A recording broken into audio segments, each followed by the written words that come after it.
Woohoo! I just beat System Shock 2. And now I'm going to play Kentucky Route Zero. Or Route. Or whatever. Kentucky Route Zero. So it's a weird, interesting, beautiful game. I had no plans to do a Let's Play of this, but I wanted to put a hold on S.T.A.L.K.E.R. Mainly because I've been wanting to play games like this and others, but I feel like it's hard for me to set apart time to actually shut everything down and play a video game unless I'm recording, which is actually good for Typeburn friends, which it means I get to do more Let's Plays, and I'm all in the mood for that. So yeah, Kentucky Route Zero. I'm going to try to do a Let's Play where I do some talking, but for the most part I kind of let the game do the talking in this case. Because it's a very unique game with really neat sound, really cool 2D design. I love the music in it, and there's no voice acting in it, so I feel it's a game that maximizes on the sounds that are happening when they are, the ambience, the feel of the game, and the sounds that are presented and how they are. I feel it's really important, and so I don't want to be blabbering over the whole game. Besides, with no voice acting but dialogue, I will be reading a lot of text. So let's get started on Act 1.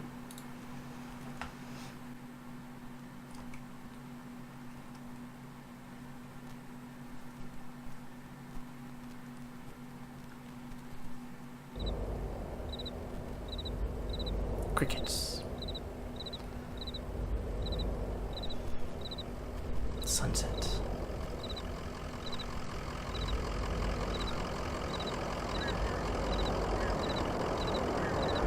And me.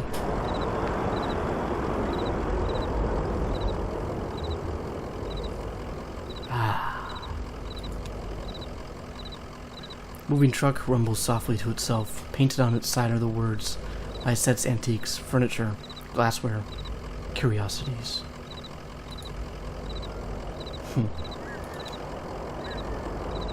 An old hound in a straw hat. Both have seen better days. That truck just went by.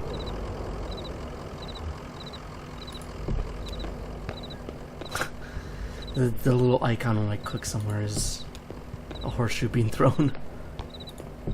And I love how things light up when I'm around it. But whenever I'm not near it, it's dark. Tended. Joseph sits between gas pumps in a Queen Anne armchair. His hair is gray and his glasses darkened. I'm actually gonna pull my mic closer here.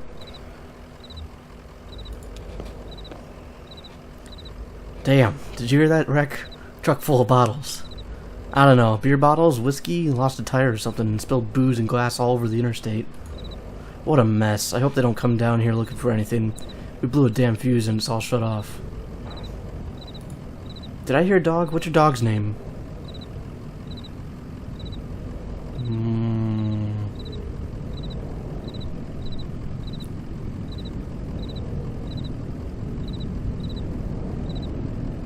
He kind of looks like an old dog. I'll go with blue. Whoops. Okay, he's just a dog. Sure, we got a couple old cats that lurk around. Well, I bet he's a nice dog. Anyway, well behaved. Or he'd be after my dinner. Hey, here's some jerky for him. I made it myself. Didn't turn out too well, but I bet a dog will eat it. Getting late, right? I can feel the sun on my neck. I bet it's just a few feet off the horizon.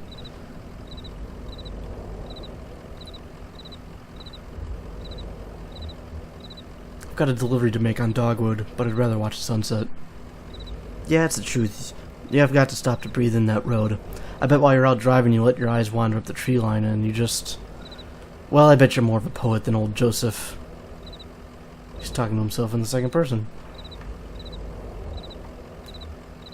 Do you like poetry? Oh, I just like to listen to the TV. I used to do a lot of poetry on the computer, but I don't have the ear for it lately. Listen, you and your dog would have been driving up and down 65 all night. Dogwood Drive is on the other side of... Well, to get there you've got to take the 0. It's odd I never mentioned needing to find Dogwood Drive. The 0 is a tough route to find, but you can use my computer to look up directions. You have to head down into the basement and reset the circuit breaker first. I'll be happy to have those whining lights back up anyway. It's too damn quiet out here. Basement door's back there in the office.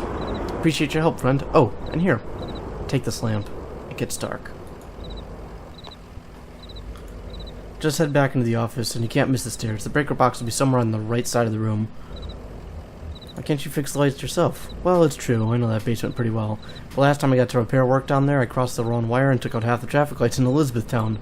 It's that damn electric company, Consolidated. They plug everything together in one big grid. Too many eggs in the damn basket. Well, at least their name is poetic. So now I'm a little circuit shy, is all. Anyway, I appreciate your help.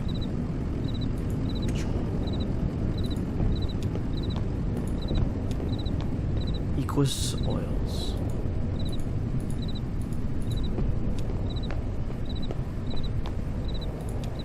To the basement. Well, it's all blue outside now. And there's people here. Emily, Ben, and Bob sit in folding chairs behind a worn card table. Papers, oddly shaped dice, and highway maps cover the tabletop. Highway maps.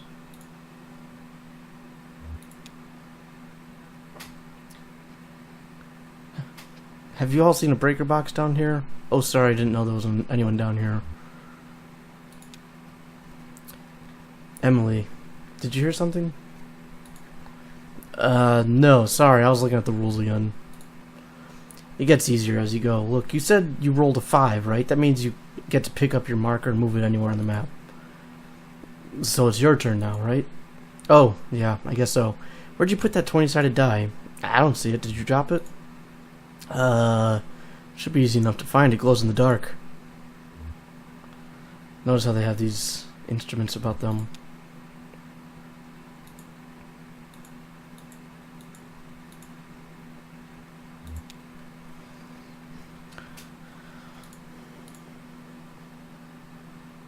I just need to get by you for a minute.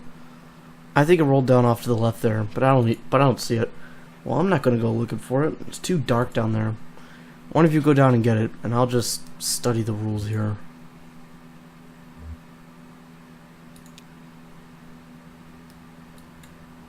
Taps his foot now instead of clearing his throat. If I can hit that breaker box, I can get the lights back on. I think you were right about the instant crisis rolls. There's a whole separate table of them in the back. This is talking about games. Talking about instant crises, me focusing on the breaker box. And how it's a whole different area of gameplay that I don't need to focus on. I don't like that rule anyway, it's not fun. It's just random and frustrating. The randomness is what makes it realistic, Bob.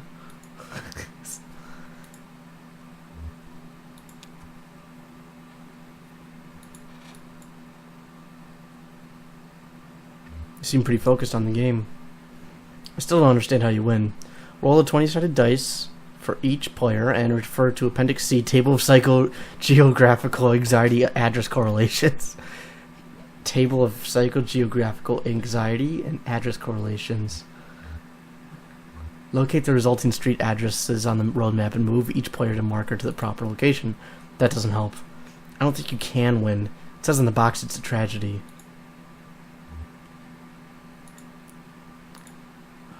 Okay, enough foreshadowing. And yes, we are foreshadowing.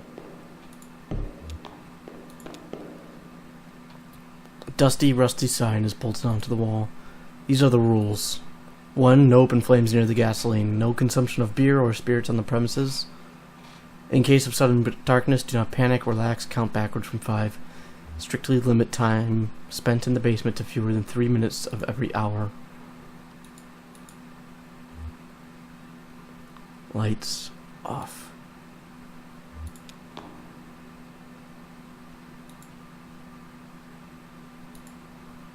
As a reassuring, almost comforting weight, he placed the object in his jacket pocket.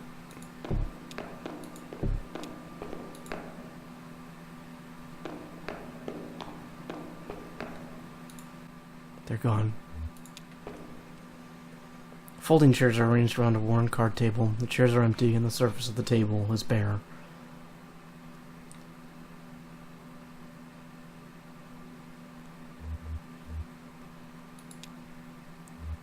Conway places the 20-sided die on the table.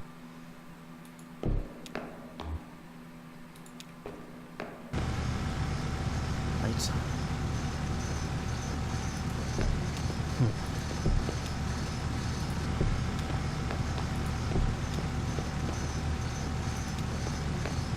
There's a very good explanation in like a 40-minute video going over the beginnings of the game and some other sections of the game, and how that scene right there is almost an equivalency to introductions to plays, introductions to Greek stories and tragedies, and how one would call upon the muse or the gods to inspire your story.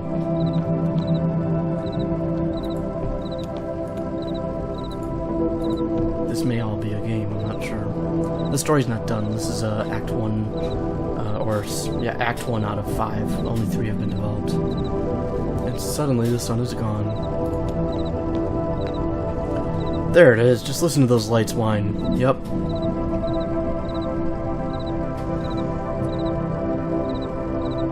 There's some people playing in your basement playing some kind of game, but they're gone now. In the basement? No, I don't think so. Maybe that lamplight was playing tricks on you, huh? Well, strange things happen underground, especially in the dark. So, computer's in the office. You're looking for Marquez. She knows her way around these roads. She'll get you to the 0. Your password is... damn, I usually just feel it out. Muscle memory, you know? Notice how 0 is a little bit different in font, and there's some weird gray ghosty stuff going through it. Speaking of which, those people in the basement, probably ghosts. They didn't see me. It's kind of long, kind of like a short poem, I think. One of those short poems that really sums it up. You'll figure it out. Sums what up?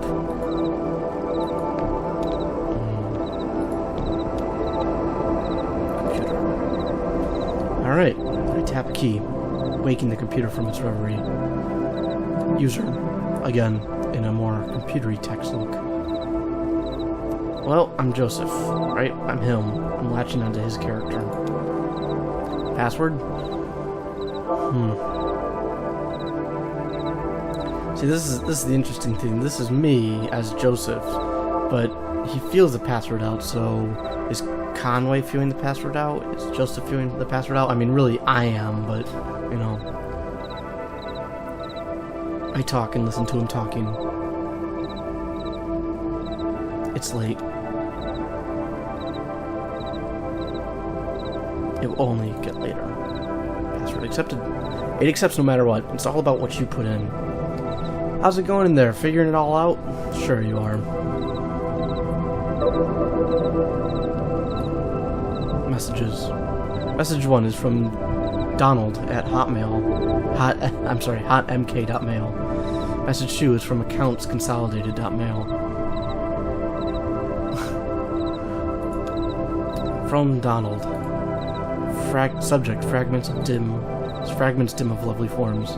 Message, Joseph, I know it's been a while and I know you're still sore, but there's a whole world in here and we need your help to unmask it. Yes, the caves are cold and damp, and we are old and lame.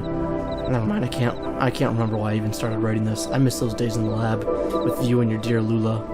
Maybe you found your own Xanadu. Well, so have I.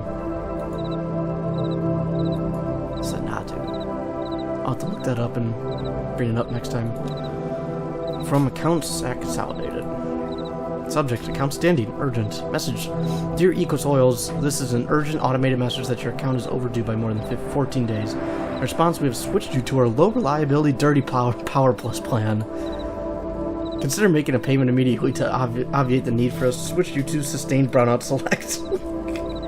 Sincerely, your friends at Consolidated Power Company.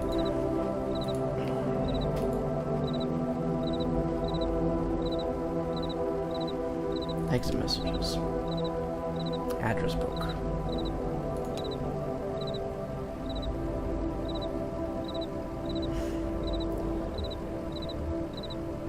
Again, weird ghosty things going around with 0 there. Dogwood Drive. Address Dogwood Drive is not real. The 0. Address the 0 is not real. Marquez residence, 100 Macondo Lane. Head northeast on 65 and turn left as soon as you see that ugly tree that's always on fire. Look for the barn at the base of the mountain there. Can't miss it. Got it? Out there in my condo somewhere, right? Yeah, that's it.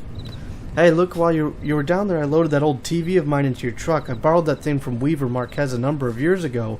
And now that the power's all weird over here, I can't pick up anything but static and public access anyway. She was always more of a reader, but maybe she'd want it back at home. It's a nice TV.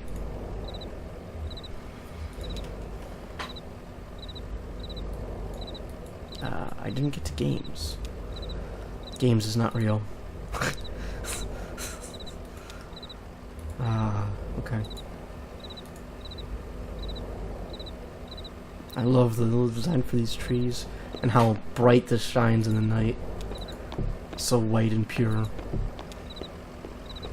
I feel like they really know the feeling of being underneath a gas station light in the middle of the night. Even though like gas stations are just simple places and just, you know, places you buy things, but it's one of those things. It feels so day in the middle of the night. Conway scratches behind the dogs right here. How's it going, old man? What do you think of this place? I don't even know what that means. It's odd, I never noticed it driving by. How about a treat? Here's some jerky from the gas station attendant. There goes that tractor. He's a bit odd, isn't he? Yeah, nah, he's alright. Let's go. Alright, so I have this thing with games that let you do some open pathways and what... Oh, what's this? Oh, right. Marquez Farm. Right, locations, right.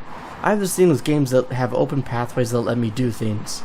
If there's an objective in a certain direction, in this case northeast along 65, this is Highway 65, I go the direct opposite and go see everything else that I possibly can. Why? I just do. Wreck. So this is the wreck that the dude at the gas station was talking about. Beer bottles and stuff just placed all over the road. Looks like a coffin there, but I have the weirdest feeling that this is actually my car wreck. I like the straw hat, it's so cute. So fitting. Conway shakes his head. What a waste, right? It's probably for the best. That stuff is dangerous, that hard stuff.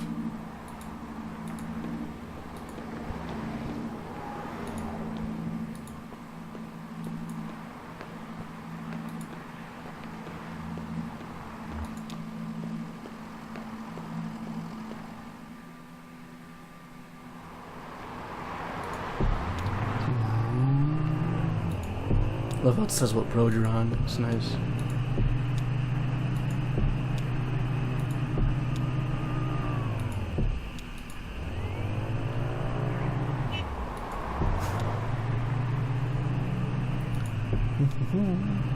Yeah, so I'm going to drive around for a bit on this first video, but from what I've seen, we don't do too much driving around in the game. Diner. Diner doesn't appear to have a name. A vinyl banner slung above the door simply reads 24 hours. There's only one window, behind which the blinds are tightly closed. Try the door. Conway tries the door. It swings open easily. A bell rings nearby. The interior of the diner is pitch black. Wait a moment to adjust to the darkness. And he stands in the doorway, waiting for his eyes to adjust. A bit of errant light from the nearby highway creeps through the open door, and gradually, Conway is able to make out a few figures inside. Two old men in trucker hats sit in a corner booth, with a checkers board on the table between them. A young woman standing behind the counter in an apron must be a waitress. The cook stares blankly from the kitchen. The door slams shut, and the room is dark again. Notice how the sound of the crickets in my truck went away as the door was shut.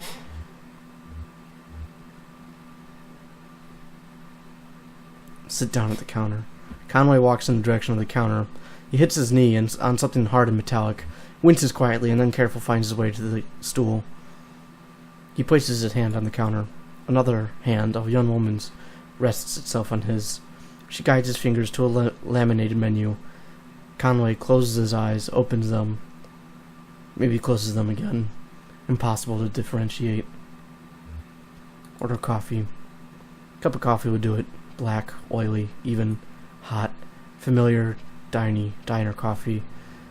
Conway runs his hand down the menu. The surface is uniformly flat and slick with condensation. He feels a warm hand against his cheek and freezes. Her fingers run across the stub of his chin. He feels like apologizing. She leans forward, and so does she.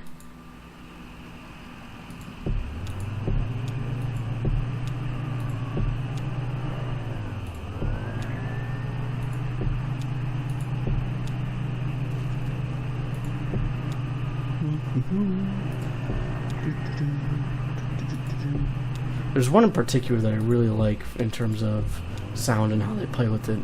I really like it.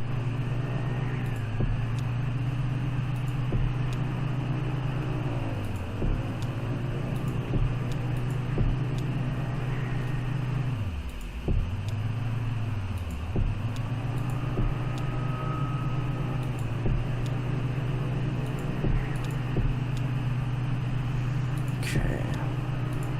We're gonna go all the way over here.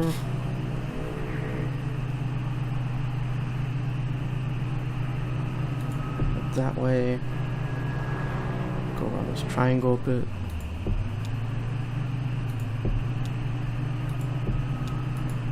Back here.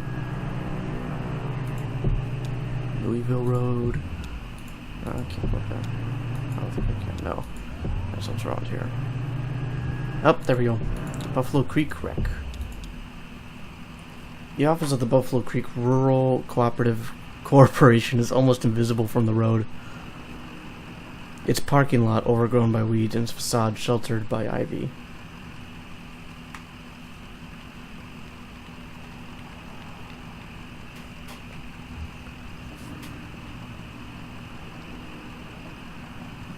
Its facade sheltered by ivy.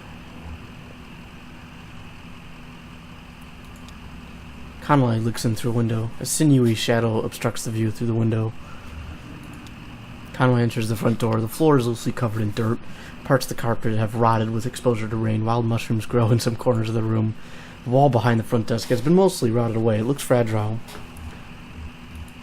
Conway pushes through the moldy black wall. He finds himself with what may have once been a conference room. The floor has fallen away in places, and filled with the dark green mire. The walls of the conference room are decayed and damaged. The drywall dissolves as Conway pushes through it, falling in damp clumps in the marsh. He breaks through into the long hallway. The glow of bioluminescent fungus casts a faint blush on the walls. Conway has a feeling he has interrupted something. After a moment of silence, the frog chorus resumes.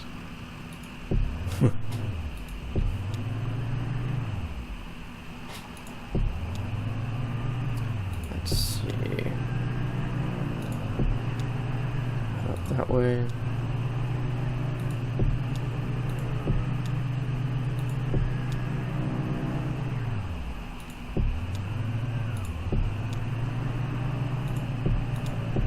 Stay on this road.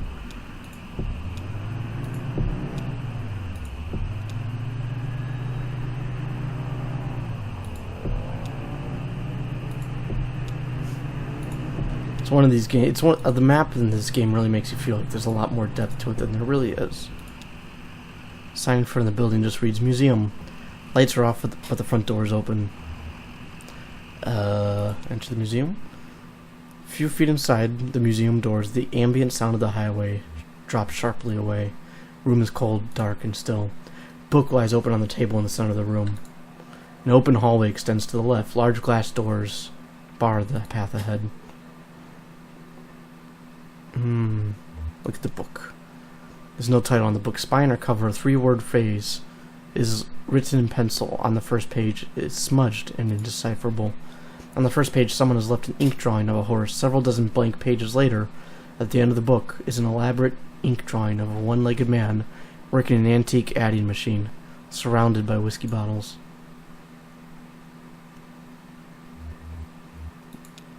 Conway walks to the glass doors. It won't budge. To apply any more force would likely break them.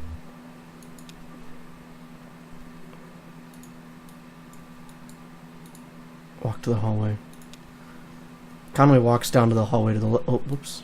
Yeah, Conway's steps echo against the hallway's marble floor and arched ceilings. Plexiglass boxes line the walls.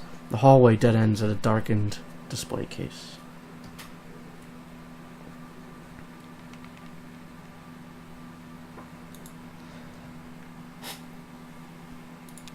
Conway examines the darkened display case. It is several yards wide, but just a few feet off the ground. It's unlit, and back in this corner of the darkened museum, very little moonlight creeps in. A gold-plated plaque on the surface of the case is a bit easier to read. It recounts a short history of the fowl hunting in the region, and then speculates abruptly about the nature of addiction.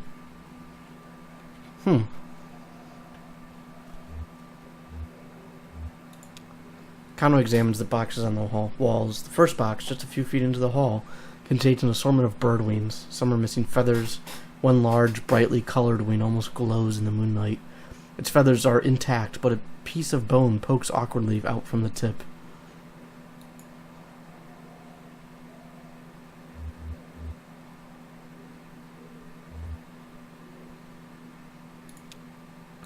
Alright, let's try... I want to try forcing our way through the glass. See if we can. Conway applies some more force to the doors. The glass shatters. Somewhere ahead, a light switches on. After a moment, it switches off. The room is dark again, and the floor is covered in broken glass.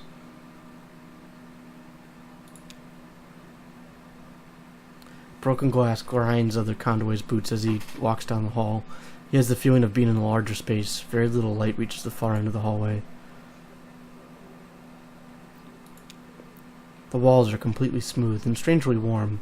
He can feel his breath and sweat condensing on the surface.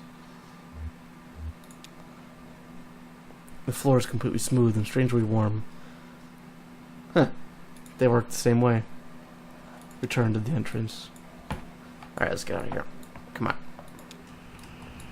A sign in front of the building just reads museum. The lights are off, but the front door is open.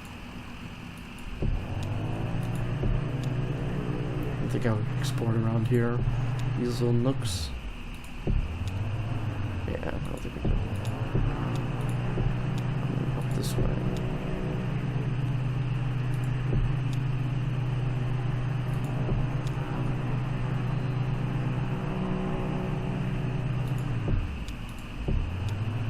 There's the church. This is the one I was looking for. Singing chorus echoes from within the church.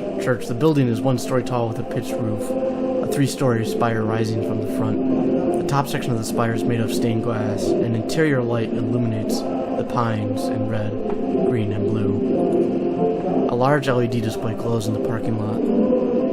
Light of the last Great Awakening Baptist Church. Conway stands and listens to the chorus. This muffled chorus drones at a steady volume, repeating the same 2 verses without rest. Conway approaches the church doors, and the doors of the church are modest and warm. They are locked.